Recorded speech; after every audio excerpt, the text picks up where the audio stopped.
Welcome back to the season finale of my Michigan strategy guide and walkthrough series. In the last episode, we completed Timber at Arm's Reach. In this episode, we'll be completing the final contract, Aid at the Island. Let's get started. Aid at the Island requires 4 loads of medium logs delivered to various locations in Drummond Island. We'll jump in the White Western Star and head over to the trailer store. We'll sell off this repair trailer and purchase a medium log trailer. Alright, let's get turned around before we buy the new trailer so we have a straight shot out of here. We'll pick up a fuel trailer quick and get topped off, and then sell that back and we'll grab the medium logging trailer. Next stop is going to be the Island Lake logging site, where we can find medium logs to haul into Drummond Island. On the way there, we'll grab another fuel trailer that we can bring with us as just another point of fuel along the way. Up ahead you can see that we left a trailer here on the Instruments of Development episode. This is right by one of the deconstructed drill sites. We're just going to grab this trailer and bring it with us so we have another fueling point. You can never have too many fuel points, am I right? Okay, the next stop is the Island Lake logging station. Alright, we're getting close. We can drop this fuel trailer off here at the intersection just outside of the logging site, and then we'll go get loaded up. This will be the first time that we've ran a double load of logs in Michigan, and this truck is definitely going to struggle, so we're going to have to work that all-wheel drive on and off. As you can see, I barely could even get started moving there, trying to leave the loading point, but we'll make it happen. It'll work out. And we'll get topped off with fuel one last time before we hit the road. Okay, now that we've reached the warehouse here, instead of taking the main road out to the left, we're going to take this back road out that's to the right here by the fuel trailer. It's really muddy in the first part of it right here, but once we get through that, it's going to be flat the rest of the way, versus the other route. It's kind of a off-cambered, leaning hillside. And I'm a bit concerned about the stability of this truck with 2 loads of logs, hell, even with 1. But if we take this route, I think we'll be a lot safer. I have to say, in my opinion, I think the White Western Star is probably one of the best looking trucks in the game, just off of appearance alone. Alright, and just like the beginning, there's a nasty muddy spot here at the end, but I think it was worth it versus taking that other road. And we really didn't have any trouble getting through that anyway, so.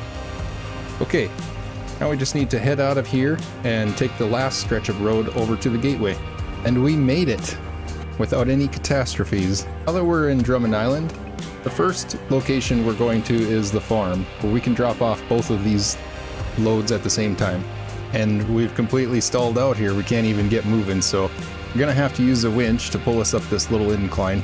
I'm glad we put the advanced specials on. A stock winch might not have even moved the truck. There's a lot of weight here.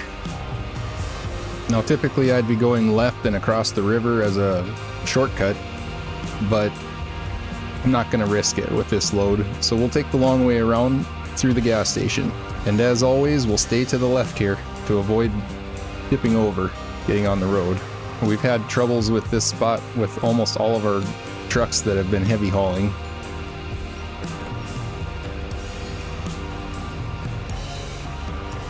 I don't want to jinx it, but we're getting closer. Well, this is a nasty spot here. The trailer tires are off the ground on the front of it. We made it. Let's get these delivered. Alright, now we can turn around, and of course we'll do the trailer drop technique. Seems to be the safest way to not flip ourselves over. And then we'll head back into Island Lake once again and get another double load just like this. We can take the shortcut across the river on the way back. We made it back to Island Lake. So far so good. We'll take the first left road once we got into the region. We'll head back the same way we came. And just after the blue trailer, we'll find our back road out of here. It'll take us back over to the other warehouse area. After that, it's a short trip to the logging station. And we made it back. Now that we're loaded again, we'll head back into Drummond Island. The road is getting pretty tore up. We've gone through here once loaded and once unloaded. Each time we drive through loaded, we're creating some major ruts, but we'll get there. Okay, once again, we're going to take the back road out of here. and I'm only assuming that by now it has gotten tore up pretty badly, so I'll try taking another path just to the other side of the trailer and seeing if that helps, though it's nasty all the way through there, so I don't think it will. Alright, now that we're back to Drummond Island, the first stop on our list is going to be to the lighthouse keeper. Just like before, we'll take the long way around through the gas station for safety. The truck is stalling out, and now I'm rolling backwards down the hill. There we go. At least we got a winch in time. I still can't quite get up the hill though. We got it. We'll swing through here and get some fuel on the way. And it looks like morning is on its way up. The sun should be coming up over the hill any minute. I have to say, I really enjoy the end of the night scenes in this game. You work all night in the dark, and at times it seems like the struggles are just ridiculous. But when it starts to get light outside and the sun comes up, it's a really good feeling, and there's a lot of really beautiful scenes that you see that you would miss when you're changing time all the time, going straight to daylight. Not that there's anything wrong with that, but I've played a lot of hard mode in the past where you can't change time, and that's when I started to realize how beautiful it really can be. The spot was difficult last time too, but the White Western Star is making it happen. Good job, buddy. First drop-off point is going to be turning to the left here. If you remember in a previous episode, we had to do the Cousin Cletus task. This will be the same point. I'm going to try to stay to the left here. It's not quite as muddy, and we're struggling. The wheels are spinning. We'll have to use the winch again to get up this hill. And we're pulling into the yard. It's really important that we don't drop off the logs that are on the truck, because we would have a hard time pulling this trailer to the next spot. So what we'll do is disconnect from the trailer and then unpack the cargo, then reconnect to the trailer. And that'll allow us to turn in the logs in the back instead of the ones on the truck. Now when we try to repack again, it's going to tell us that we can't. So if you detach the trailer, it'll let you pack and then just hook back up to the trailer. I don't know what that is. It's some kind of a bug in the game, but that's how you overcome that. And we'll get this operation turned around, and we'll head up to the worker's house to deliver the final load of the region. We're definitely bringing that trailer with, because we want to sell these trailers back before we move out of here. They're way too expensive to be leaving around the maps. There we go. Okay, it should be a lot easier from here not having that second load on. And the worker's house is right up by the gateway to Smithville Dam. It's where we took the Scout 800 when we did the mud wrestling task. Here we are, and there it is. Aid at the island is complete. All of the contracts in Michigan region are now complete, and all of the tasks. Now we're going to get prepared to head to Alaska. We have a few logging trailers that we need to sell off yet, and a few trucks beyond that that we'll need to recover. We'll get everything to the garage, and then we'll move. I'd like to take this time to just thank everybody that's been a part of this series from the beginning and has stuck through it to the end. My appreciation is sincere for sure. 3 months ago I started episode 1, and this is the first YouTube series that I've ever done. I've been a Twitch streamer for 1.5 years, and I'm very comfortable with the live setting. I've built a solid community on that platform, but doing pre-recorded videos and publishing them to the world, it kind of feels like you put a target on your back in some ways, both for criticism and praise, and it's been difficult. The first few episodes, 2 or 3 I believe it was, I actually edited on my phone because I had no idea what I was doing. After that, I finally found the PC editing platform and started working with that, and I still had no idea what I was doing. It wasn't until episode 6 that I learned how important bitrate was on the YouTube, uploading to YouTube with a higher bitrate for image quality and even sound quality. So yeah, it's been a work in progress, and I've been learning a lot along the way, and I hope the quality has improved. I just appreciate everyone that's been here.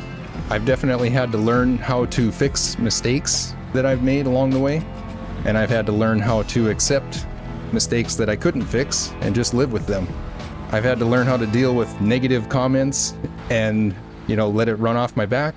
I've had to learn how to accept positive comments of praise and appreciation, and dealing with the emotional aftermath that comes with that too. Being a content creator is definitely difficult. I never, in a million years, never had any idea how hard it can be. But now I've gotten a good taste of it, and hopefully things will continue to improve as we go. I've been looking forward to starting Alaska for quite some time. Michigan is a great region. I love it, but it is huge. The workload here is so much, and Alaska is one of my favorite regions. Out of the base game, I would say that it is my favorite.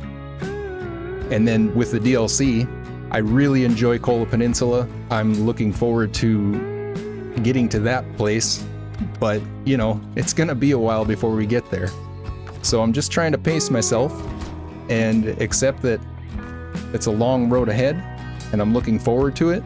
I hope to continually improve both the quality of the videos and also just me personally loosening up and being able to speak to all of you, the viewers, in a way that doesn't feel so robotic.